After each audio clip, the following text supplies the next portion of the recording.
If you are wondering how long does the battery last on a Nothing phone for a Pro, then let me just quickly elaborate. So if we consider a typical daily usage of the phone, if we mix a little bit of everything, so a little bit of calling, browsing the internet, watching videos, playing games, and so on and so forth, you should be able to get approximately 15 hours and 15 minutes of the battery on a single charge.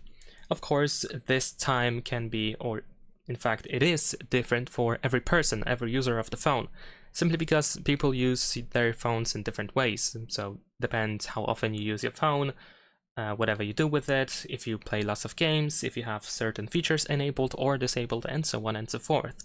If you consider just calling, if you just want to make calls on your phone, then the battery can last even 38 hours and 20 minutes. And if you just want to browse the internet, the battery can last approximately 12 hours and 40 minutes. If you want to watch videos all the time, you will be able to do so for approximately 24 hours. And if you want to play games, the battery should last 8 hours and 15 minutes approximately. So now I think you can understand that if you, for example, play lots of games, then the battery is going to last less compared to, for example, watching videos, if you just watch videos on your phone, or if you just make phone calls, of course. So that's pretty much it. Leave a like and subscribe.